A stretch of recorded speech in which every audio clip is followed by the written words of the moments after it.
চলমান 2026 ফুটবল বিশ্বকাপে মাঠের লড়াই ছাপিয়ে এখন বিশ্বজুড়ে তোলপাড় চলছে রাজনীতির সর্বোচ্চ মহল নিয়ে। যুক্তরাষ্ট্রের প্রেসিডেন্ট ডোনাল্ড ট্রাম্প নাকি সরাসরি ফোন করেছেন ফিফা প্রধানকে। কিন্তু কেন?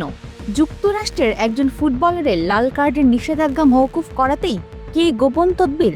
হ্যাঁ, আপনি ঠিকই শুনেছেন।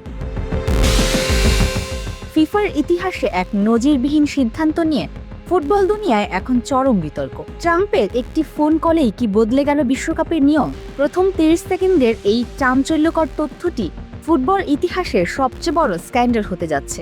পুরো ঘটনার পেছনের সত্য জানতে ভিডিওটি শেষ পর্যন্ত দেখুন।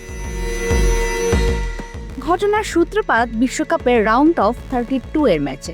বসনিয়ার বিপক্ষে ম্যাচে যুক্তরাষ্ট্রের তারকা স্ট্রাইকার পোলারিন বালোগুন অনিচ্ছাকৃতভাবে প্রতিপক্ষের ডিফেন্ডারের গোড়ালিতে পা দিয়ে ফেলেন। ভিডিও অ্যাসিস্ট্যান্ট রেফারি বা VAR রিভিউয়ের পর রেফারি তাকে সরাসরি লাল কার্ড দেখান। ফিফার নিয়ম অনুযায়ী সরাসরি লাল কার্ড পেলে পরবর্তী ম্যাচ জাতুনা বেলজিয়ামের বিরুদ্ধে যুক্তরাষ্ট্রের বাঁচা মরার লড়াই, তাতে অটোমেটিক এক ম্যাচের নিষেধাজ্ঞা থাকার কথা।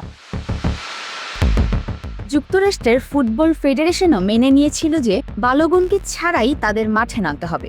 কিন্তু পর্দার আড়ালেই ঘটে গেল এক অবিশ্বাস্য ঘটনা। দ্য নিউ ইয়র্ক টাইমসের এক প্রতিবেদনে প্রকাশ পায়, ম্যাচ শেষ হতেই স্বয়ং ডোনাল্ড ট্রাম্প হোয়াইট হাউস থেকে সরাসরি ফোন করেন ফিফা প্রেসিডেন্ট জিয়ান্নি ইনফান্তিনোকে। তিনি এই লাল কার্ডের সিদ্ধান্তটি পুনর্বিবেচনা করার জন্য তীব্র অনুরোধ জানান। আর এর ঠিক পরপরই ফিফার ডিসিপ্লিনারি কমিটি একটি বিতর্কিত ঘোষণা দেয়। ফিফা কোডের অনুচ্ছেদ 27 ব্যবহার করে তাদের বালোগুনের এক ম্যাচের নিষেধাজ্ঞা আগামী 1 বছরের জন্য স্থগিত করে দেয়। অর্থাৎ বেলজিয়ামের বিপক্ষে হাই ভোল্টেজ ম্যাচে তিনি খেলতে পারবেন। 1962 সালের পর ফিফা এমন সিদ্ধান্ত আর কখনো নেয়নি।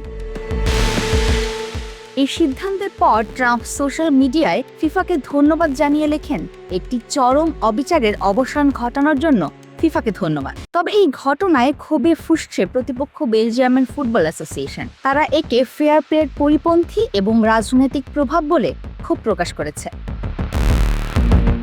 ফুটবল মাঠে রাজনীতির এমন সরাসরি হস্তক্ষেপ আপনি কিভাবে দেখছেন? ট্রাম্পের চাপে ফিফার এই সিদ্ধান্ত কি সঠিক ছিল?